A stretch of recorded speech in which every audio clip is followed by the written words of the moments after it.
시편 4편입니다. 시편 4편은 신뢰시 하나님을 신뢰합니다. 이렇게 고백하고 있거든요. 그런데 4절을 보시면 너희는 떨며 범죄하지 말지어다. 자리에 누워 심중에 말하고 잠잠할지어다. 여기에 근거를 해서 저녁에 드려진 기도문이다. 이렇게 분류를 합니다.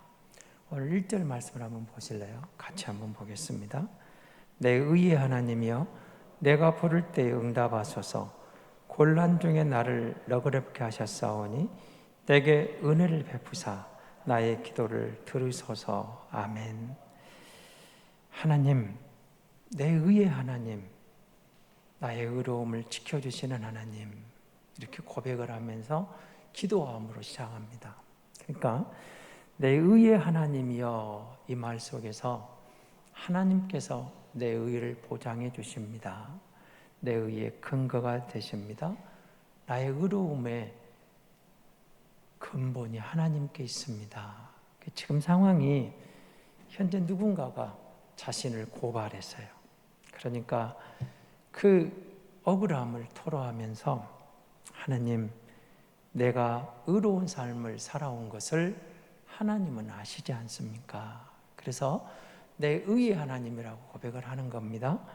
그래서 이 공경으로부터 나를 구해 주실 분은 하나님이시고 전에도 나를 구해 주신 것처럼 또 구해 주실 줄 믿습니다. 그래서 그 하나님을 의지하면서 구해 줄 것을 기도하는 것으로 시작하는 거죠. 그리고 이제 2절에 4절에 보면 여기 이제 2절이 인생들아 그리 시작하잖아요. 인생들아 어느 때까지 나의 영광을 받고 욕되게 하며 헛된 일을 좋아하고 거짓을 구하려는가, 이렇게 시작을 합니다. 그러니까 여기 인생들은 그냥 여러분 인간 생각하실 게 아니고 사람들 중에 좀 존귀한 자들, 그러니까 힘 있는 자들, 이제 이렇게 표현을 하고 있습니다. 그러니까 히브리어는 이제 좀 뚜렷이 드러나거든요. 그런가 하면 이제 비천한 자라는 단어가 나옵니다. 그러니까 이 말을 여러분이 조금 더 쉽게 이해하기 위해서 시편 49편 2절에 이런 말이 나옵니다. 시편 49편 2절을 보겠습니다. 거기에 보면 시편 49편 2절에 귀천 빈부를 막론하고 다 들을지어다, 이리 돼 있죠. 여기 나와 있는 귀천, 이 귀하다, 존귀한 자, 이게 앞에 있는 인생들 할 때 같은 단어입니다. 그리고 뒤에 있는 천자가 있잖아요. 여기 이제 베네 아담이라고 히브리어가 되어 있는데요. 비천하다. 그러니까 존귀한 자와 비천한 자가 빈부를 막론하고 다 하나님의 말씀을 들어라, 이 말이거든요. 그리고 하나 더 보겠습니다. 시편 62편 9절에 있는 말입니다. 슬프도다. 사람, 여기 사람이 앞에는 베네 아담 똑같은 존귀한 자입니다. 여기 비천한 자입니다. 비천한 자. 사람은 입김이며 인생도 속임수이니 저울에 달면 그들은 입김보다 가벼우리로다. 여기에 나와 있는 앞에 있는 슬프도다 사람, 요 사람이 이제 비천한 자입니다. 그리고 뒤에 있는 인생, 여기 나온 인생도 속임수인 이때가 이 인생이 존귀한 자입니다. 그러니까 무슨 말이에요? 비천한 자도 입김이고 존귀한 자도 속임수에 불과한, 저울에 달면 입김보다 가벼운 존재. 사람들끼리는 귀하다, 존귀하다, 천하다, 있다, 없다, 배웠다, 못 배웠다 구별할지 몰라도 하나님의 저울이 달면 똑같다는 거예요. 다 입김에 불과하고 다 똑같은 존재다. 그러니까 너희끼리 그렇게 힘이 있다고, 존귀하다고, 뭔가 가졌다고 우쭐대면서 약한 자들을 대하여 무고하게 하고 힘들게 하고 저들을 억울하게 하는 인생들아, 그 말입니다. 너희가 언제까지 그렇게 무고하고 힘없는 사람들을 억울하게 다루겠느냐? 자금 그 헛된 일을 좋아하는 세상의 유력한 자들아, 우리 식으로 말하면 힘 있는 자들아, 빽 있는 자들아, 성공한 자들아, 그 뭔가 좀 가진 게 있다고 우쭐대는 자들, 이들이 이제 이 시인을 명예를 실추시키고 무고하게 거짓으로 그를 짓누르는 혈안이 돼 있다는 거죠.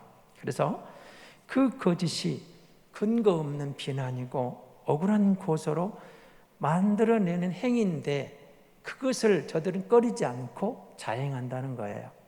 그래서 3절에 보면 이 힘 있는 원수들에 대항하는 힘 없는 시인의 입장에서, 힘 없는 약한 자들 입장에서 우리의 무기가 어디인가를 말하는 거예요. 그것은 하나님에 대한 신앙입니다. 믿음입니다. 이렇게 고백하는 거죠. 여호와께서 자기 자신을 위하여 경건한 자를 택하셨도다. 그러니까 이 사실을 알고 있기 때문에 경건한 자가 기도하면 하나님께서 반드시 들으신다는 것을 확신을 갖고 하나님께 나아가는 거죠. 그러니까 저들이 힘 있는 자들이, 유력한 자들이, 저들이 사용하는 어떤 사법적인 무기 또는 세상의 어떤 권력, 그걸 가지고, 세상의 무기를 가지고 짓눌려 올 때 여기에 맞서는 시인이 맞설 게 뭐가 있겠어요? 여러분, 세상의 힘에 맞서서 세상에 또 더 큰 힘이 있어야 되잖아요. 그게 아니고 그는 이렇게 말합니다. 내가 그것을 맞설 수 있는 길은 의로운 무기, 그게 뭐예요? 신앙이라는 거예요. 믿음의 무기, 신앙의 무기로 맞설 수밖에 없는 자신의 이야기. 그리고 4절 5절에 보면 이제 이렇게 그 원수들을 향해서 경고성 권면을 말합니다. 떨며 범죄하지 말지어다. 자리에 누워 심중에 말하고 잠잠할지어다. 의의 제사를 드리고 여호와를 의지할지어다. 계속 그 6가지 이야기가 나오거든요. 떨어라, 범죄하지 말지어다, 자리에 누워 심중에 말하라, 잠잠하라, 의의 제사를 드려라, 여호와를 의지하라. 하나님을 두려워하며 힘없는 자에 대하여 억압을 중지하고 멈추고 침상에 누워 깊이 반성하고 더 이상 고소하지 말고 하나님과 올바른 관계를 회복하며 오직 하나님을 의지하고 신뢰하라. 인생들아, 너희가 기대고 너희가 사용하는 그거는 의미 없는 것들이다. 그것으로 약한 자를 괴롭히지 말아라. 경고하는 거죠. 권면하는 겁니다. 6절 8절에 보면 이제 시인은 그 많은 사람들의 절망적인 상태를 인용하면서 하나님에 대한 신뢰를 고백하게 됩니다. 우리에게 선을 보일 자가 누구냐? 6절에 그리 되어 있죠. 우리에게 선을 보일 자, 여기 나오는 선은 단순히 착한 일이 아니고요, 인간에게 필요한 필수적인 모든 것들, 그것을 상징합니다. 특별히 여러분 생계를 받는 그런 상황 속에서 우리에게 다가오는 어떤 해이와 의심, 이런 것들이 터져 나오는 거죠. 하나님은 우리의 생존을 책임지시는 하나님이라고 했는데 이 절박한 순간에 내 생계가 위협을 받고 내가 공경에 빠졌는데 그 하나님은 어디 계십니까? 이런 마음으로 탄식하는 거죠. 그러니까 친히 자신의 얼굴을 우리에게 비춰주셔서 하나님의 은혜가 아니면, 평강이 아니면 안 됩니다 라고 그 절박한 순간에 고개를 들어 여호와를 향하는 거죠. 은혜의 하나님, 평강의 하나님을 찾게 되는 겁니다. 여러분, 예수 믿으면서 그런 게 있었겠죠. 하나님 어디 계십니까? 탄식시에도 나왔죠. 근데 이 부분을 여러분 민수기 우리가 잘 아는 6장 24절에서 26절에 보면 제사장들에게 백성을 이렇게 축복하라는 그런 축복문이 나오거든요. 한번 보실래요? 민수기 6장 24절입니다. 같이 보겠습니다. 이 부분은 여호와는 내게 복을 주시고 너를 지키시기를 원하며 여호와는 그의 얼굴을 내게 비치사 은혜 베푸시기를 원하며 여호와는 그 얼굴을 내게로 향하여 드사 평강 주시기를 원하노라 할지니라 하라. 제사장들을 향하여 백성 이스라엘 이렇게 축복하라고 하시잖아요. 그럼 제가 여러분에게 지난주 설교를 드리면서 부모에게 자식을 축복하라고 그랬습니다. 여러분, 이런 말씀은 그냥 단순히 목사의 축도가 아니고 여러분이 쓰세요. 여러분 자녀들에게 아이가 출타하려고 할 때, 아니면 어딜 나가려고 할 때, 해외에 나가려고 할 때, 타지에 가려고 할 때 이런 말씀으로 축복을 해주고 보내주세요. 기도해 주세요. 물론 제사장이 축복, 우리가 다 만인 제사장이잖아요. 부부간에도 그렇게 했으면 좋겠어요. 길 떠나는 아내에게, 길 떠나는 남편에게, 그리고 뭔가 하려는 하는 자녀에게, 가족에게 이런 말씀으로 축복해 주는 거예요. 하나님의 은혜가 함께 할 거야. 하나님의 평강이 함께 할 거야. 하나님이 너를 지켜주실 거야. 하나님이 너를 붙잡아 주실 거야. 하나님이 함께 하실 거야. 이건 기가 막힌 말이거든요. 여호와는 내게 복을 주시고 너를 지키시길 원하며, 여호와는 그의 얼굴을 내게 비추사 은혜 베푸시길 원하며, 여호와는 그 얼굴을 내게로 향하여 대사 평강 주시길 원하노라. 여기다가 여러분 아이들의 이름을 넣어가지고 한번 해보세요. 아이들 앞에서 얼마나 좋아요. 군입대하는 아이들에게, 타지에 나가려고 할 때, 취업 나간 아이들에게, 대학 입시를 뜨고 또 다른 타지에게 나가는 아이들에게, 잠시나마 부모 떠날 때, 수학여행을 갈 때, 아니면 해외여행을 나갈 때, 아내가 출장 나갈 때, 남편이 출장 나갈 때, 그러면 축복하라는 거예요. 우리가 하나님을 신뢰하면서 말씀에 근거해서 서로를 축복하고 사는 것, 하나님의 은혜가, 하나님의 평강이 너와 함께함으로 너는 하나님의 은혜로 이번 길에도 하나님이 함께 하시면 반드시 승리할 거야. 평강이 임할 거야. 은혜가 임할 거야. 하나님이 지켜주실 거야. 그런 거죠. 답답할 때, 힘들 때, 때는 생계의 위험마저 느껴올 때 고개를 들어 하늘을 보고, 하나님이 은혜의 근거고 하나님 평강의 근거고 그분을 향하여 고개를 들어보는 거죠. 그리고 시인은 7절에 이렇게 말합니다. 하나님의 주시는 기쁨을 곡식과 새 포도주가 풍성하게 얻을 때 더 크다고 고백을 하고 있잖아요. 곡식과 새 포도주는 물질의 복이겠죠. 그리고 세상적인 기쁨의 상징입니다. 오늘 예배하는 여러분 가운데 농사지어 생계를 유지하는 사람 안 계시죠? 그러니까 별로 그렇게 몸에, 피부에 와닿지 않은 표현일지 몰라요. 그러나 여러분, 농사짓는 분들이 수확을 거두면서 올해는 대풍이야, 그때 오는 그 환희를 한번 생각해 보십시오. 작년에 비하면 올해는 아마 갑절의 수확을 얻을 거야. 그때 누리는 벼를 수확하면서, 밭에 있는 곡물을 수확하면서, 과수원의 과일을 수확하면서 대풍년이 들어서 기뻐 환희를 내치는 농부의 기쁨을 한번 상상해 보시기 바랍니다. 이걸 여러분 실감이 안 나면 한번 이렇게 바꿔볼 수도 있어요.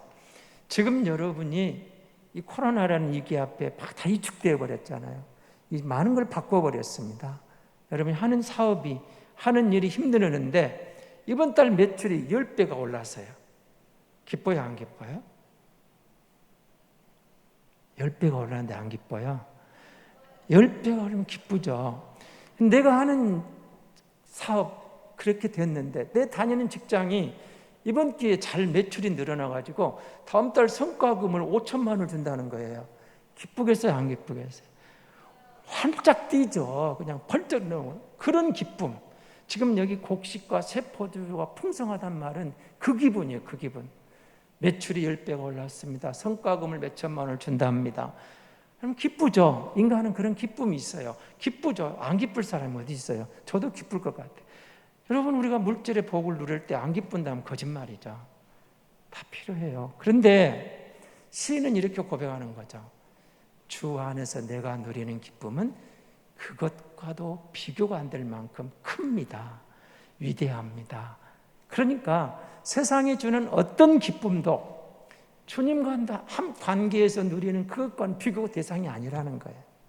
그렇게 고백하는 거죠. 그러니까 여러분, 사실은 물질에 주는 기쁨, 세상에 성공해 주는 기쁨이 있어요. 그걸 무시하면 안 되죠. 그러나 그것은 영원한 게 아니거든요. 잠깐입니다. 그래서 이제는 하나님을 믿고 하나님을 의지하면서 누리는 경건한 자가 받는 그 기쁨은 일시적인 게 아니라는 거예요. 영원한 겁니다. 누구도 빼앗을 수 없는 영원한 기쁨, 영구적인 기쁨, 그 기쁨이 주님 안에 있습니다. 여러분, 요한복음 16장 22절에서 이런 고백이 나옵니다. 주님이 우리가 하신 말씀이에요. 같이 봅니다. 지금은 너희가 근심하나 내가 다시 너희를 보리니 너희 마음이 기쁠 것이요 너희 기쁨을 빼앗을 자가 없으리라. 주님이 오셨죠. 떠나가실 때는 슬펐어요. 그러나 성령이 오셔서 주님 안에 있는 진정한 기쁨의 근본을 회복하고 보니까 영원한 기쁨이 찾아온 거예요. 이건 세상이 빼앗아 갈 수 있는 게 아니에요. 잠시 있다가 변해버리는 게 아니에요. 그리스도 안에 있는 영원한 기쁨. 그렇잖아요. 여러분, 그 이야기를 하는 겁니다. 그러면서 8절에 보면 시인은 이렇게 말합니다. 우리 8절을 한번 같이 보겠습니다. 내가 평안히 눕고 자기도 하리니 나를 안전히 살게 하신 이는 오직 여호와입니다. 이렇게 말합니다. 그래서 지금 누군가로부터 고소를 당하고 억울함을 당해서 절박한 가운데 기도를 시작했는데 이제는 하나님 안에 있는 편안한 잠, 하나님 안에 머무는 평안한 기쁨을 그가 확신하면서 하나님께 그것을 기대하는 거예요. 그래서 나를 평안히 눕고 자게 하시는 이는 하나님입니다. 오직 여호와 하나님만이 내게 단잠을 주시고 나를 평강으로 인도해 가시는 하나님이라는 것을 고백하게 되는 것이죠. 여러분, 이 시편은 우리에게 이런 말을 주고 있는 겁니다. 우리가 누리는 진정한 기쁨은, 참된 평안은 무엇이냐고 묻고 있는 거예요. 그게 뭐냐는 거죠. 하나님은 우리 마음 깊숙한 곳에서 솟아나오는 샘물과 같은 놀라운 기쁨을 선물로 주시는 하나님. 그래서 물질적인 축복이 우리의 영혼까지는 풍요롭게 할 수 없다는 것을 분명히 상기시키는 거죠. 그렇습니다. 세상에 주는 어떤 기쁨도 우리 영혼에 대한 기쁨은 아니거든요. 잠시뿐인 기쁨들이 있어요. 그래서 그런 것들은 한순간의 축복으로, 한순간의 행복으로, 한순간의 기쁨으로 끝나버리는, 감정이 오래 못 가는 그런 게 끝나버린 것들이지만 이 말입니다. 그러나 주 안에 있는 기쁨을 말하는 거예요.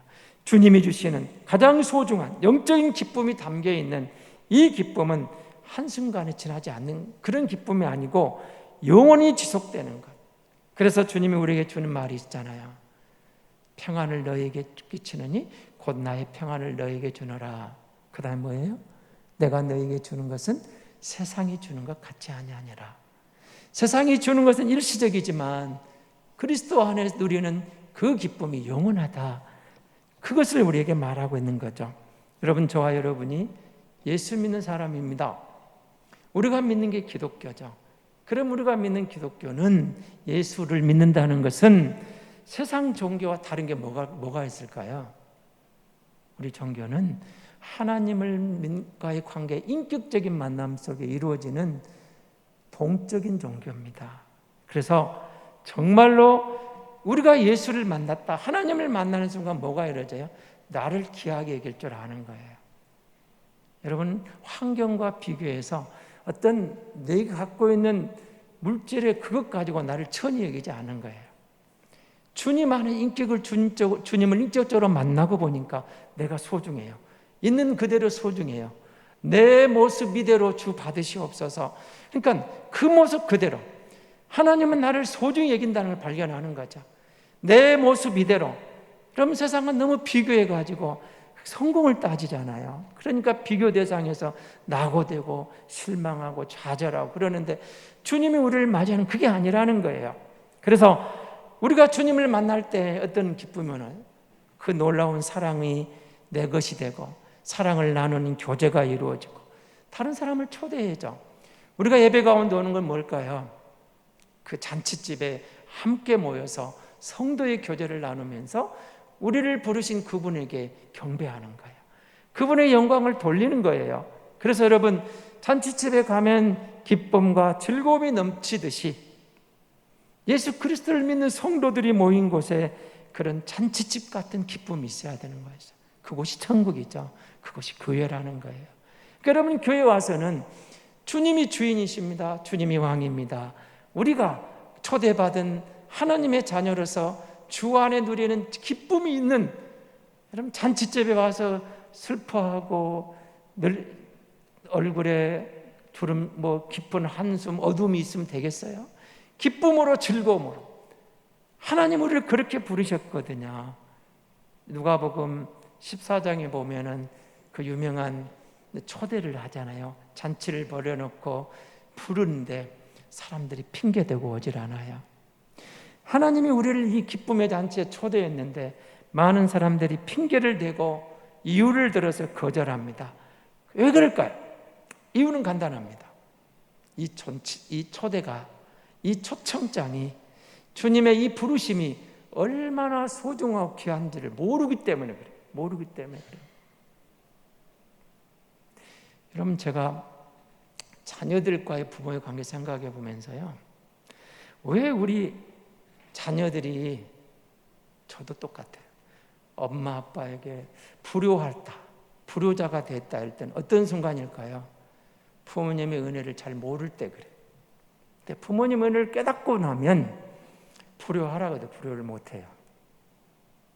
그 은혜를 깨닫고 나면 은혜에 감사하는 마음이 나와요. 그게 효도로 이어지는 거죠. 여러분, 하나님의 초대장, 하나님의 초청을 사람들이 그 가치를 몰라요. 잘 알아보지를 못해. 그러니까 너무 소홀히 해. 보이는 것만 전부야. 보이지 않는 초대를 받아, 초대장을 받고 오라는데, 하나님의 잔치집에 우리를 부르셨는데 외면해버려요. 왜요? 가치를 몰라요. 그런데 정말 하나님의 사랑의 가치를 느끼고 나면 하나님 앞에 충성 안 할 수가 없는 거예요. 하나님 앞에 충성할 수밖에 없어요. 그 사랑을 깨닫고 나면, 그 은혜를 깨닫고 나면 너무 그게 귀한 걸 알고 보니까 충성하게 되는 거죠. 여러분, 거기에 나오는 사람, 밭을 샀다고 소를 샀기 때문에 초청을 거절하는 사람이 나오잖아요. 근데 여러분, 사실 이것은 거절할 이유가 안 되죠. 물론 우리가 살아가면서 부동산도 사고 사업도 늘리고 경영하는 것 중요합니다. 그러나 육신적인 일보다 더 중요한 것이 영적인 일인 것을 못 보니까 그러는 거죠. 눈에 보이는 것을 위한 물질적인 가치관에서 벗어나지를 못하니까 거기에 매여버리는 거예요. 그래서 여러분, 육체보다는 영혼이 더 소중하고, 현실보다는 영생이 더 소중하고, 돈보다는 주 안에 있는 행복이 더 중요한 것을 알아야죠. 장가 들었다고 안 오는 사람이 있었습니다. 초대 거절했어요. 여러분, 결혼이 중요해요. 장가 갔으니까 남편 역할을 해야죠. 아버지 역할을 제대로 해야죠. 가장 역할을 제대로 해야죠. 장가 가는 남자들은 이걸 꼭 명심해야 돼요. 반드시 가장의 역할, 남편의 역할, 아버지 역할, 기본적인 걸 다 할 줄 알아요. 이거 안 할 생각 없으면 장가 안 가야 돼요. 해야지. 기본적인 자기 의무를 다 해야죠. 남편의 도리가 있어요. 그걸 해야죠. 맞아요. 그거 하지 말라는 게 아니에요. 장가 들었으니 그걸 해야죠. 그걸 핑계대고 안 와요. 이게 문제인 거죠. 잔치에 초대받고도 얼마든지 더 잘할 수 있는데 그걸 핑계대고 안 온 거예요. 장가 갔다고 안 오는 거예요. 그게 모순이라는 거죠. 가정을 돌보는 것, 아내를 돌보는 것, 자식을 돌보는 것, 남편의 역할을 해야 돼요. 아주 소중한 게, 그 의무 안 하려면 장가 가면 안 된다니까요. 해야죠. 그러나 주님의 부르심에 와서 잔치에 응하고도 얼마든지 그 역할 잘할 수 있는데 그걸 핑계대고 안 와버리잖아요. 무엇이 문제예요? 우선순위가 문제인 거죠. 여러분, 이 땅을 살아가면서 우선순위, 하나님과의 관계의 우선순위를 놓치면 안 되는 겁니다. 초청받은 사람들이 또 반대, 응하지 않은 사람이 또 있어요. 뭐라고 하죠? 소와 밭을 사고 장가고, 좋아요. 다 좋아요. 그러나 더 중요한 것이 있다는 사실을 기억해야죠. 여러분, 우리가 그런 세상 것에 정신이 팔려서 온전히 거기에 몰입하다가 영혼의 문제를, 영적인 문제를, 하나님의 은혜의 복을, 하나님의 부르심을, 하나님의 초대를 예면해버리는 게 비극이라는 거죠. 이걸 놓치면 안 되는 겁니다. 여러분, 우리가 이들이 다 거절했을 때 주인이 뭐라고 그랬어요? 길거리에 나가서 아무나 데려와라. 여러분, 저와 여러분이 그 아무나로 해당되는 초대에 응한 사람들이거든요. 우리가 부름을 받았어요. 그래서 여러분, 이 초대에 응하는 것이 진정한 인생의 기쁨이라는 거죠. 이 잔치, 준비된 잔치의 초대를 받고 여기에 응답하고 거기에 들어온 인생이 가장 복 있는 것이고 진정한 행복이라고 주님 우리에게 그렇게 계속 이야기하는 겁니다. 세상의 물질의 쾌락에 욕망에 사로잡혀서 하나님의 초대를 예면할 때 곤고한 인생을 벗어날 길이 없는 거죠. 하나님이 우리를 부르셨습니다. 한 가지 질문을 던지겠습니다. 삶에 있어서 제가 지난번 질문을 그렇게 드렸습니다. 인생이란 무엇인가란 질문, 아주 철학적이면 기본 철학이었는데요. 여러분 삶의 최고의 행복이란 무엇입니까? 여러분 한번 답을 해보십시오.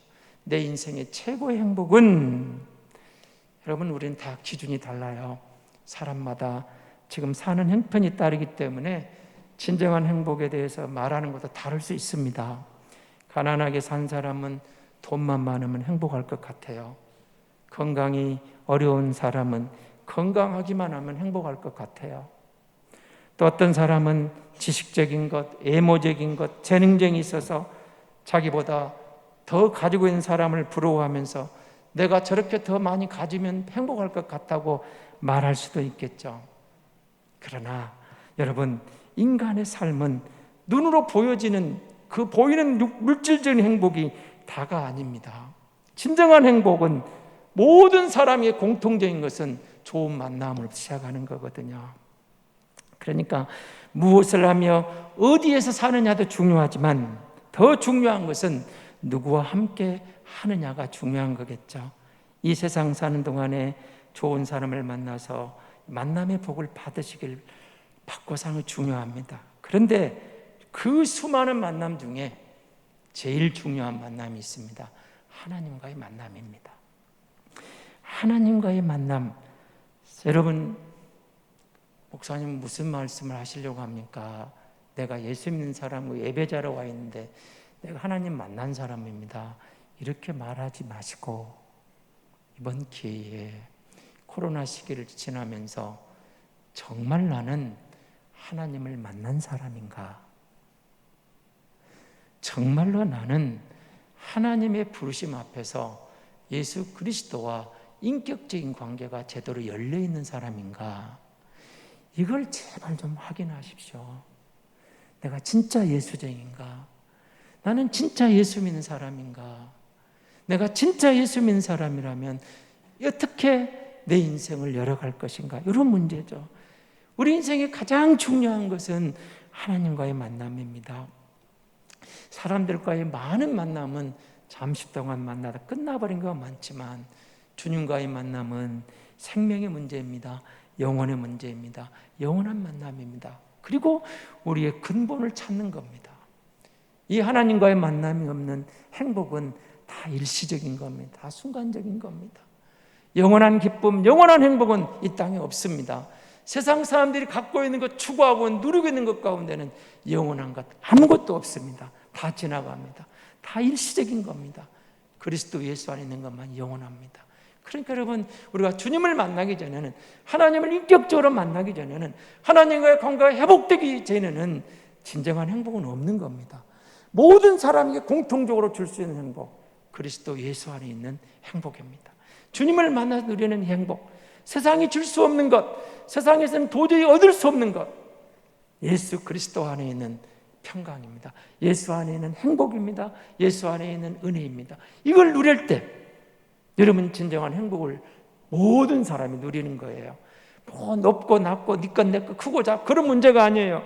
누구나 모든 사람이 예수 안에서 하나님을 만나면 누구나 누릴 수 있는 영원한 행복, 영원한 기쁨, 주님 이걸 주시려고 우리를 찾아오시고 우리를 초대하셨는데 껍데기만 예수 믿으면 되겠습니까? 예수 믿는 척하는 예수쟁이면 되겠습니까? 정말 예수 믿는다면서 그렇게 살면 되겠습니까? 한번 우리 자신에게 한번 외쳐보셔야 돼요. 내가 예수 믿는다면 어떻게 살아야 될 것인가? 이 시대를 우리가 지나면서 하나님 주 안에 있는 참 기쁨을 선물로 주셨는데, 세상이 줄 수 없는 평강을 선물로 주셨는데 왜 내게는 이렇게 공허함만 있고, 왜 내게는 이렇게 탄식만 있고, 하나님 내게는 이렇게 절규와 절망만 있냐고 탄식하면서 고개를 들어 주를 보라는 거예요. 주 안에 있는 참된 자유를, 평강을, 주님이 약속하신 은혜를 왜 못 누리냐고 주님이 말씀하시는 소리가 들리지 않습니까? 세상에 남들에게 우리가 갖고 있는 비교해서 그 누리는 그곳에 진정한 행복이 없습니다. 예수 안에 있습니다. 지금 있는 그 모습 그대로, 그 상황 그대로 우리가 주님을 인격적으로 만나면 세상이 부럽지 않는 진정한 행복을, 기쁨을 누리게 될 줄로 믿습니다.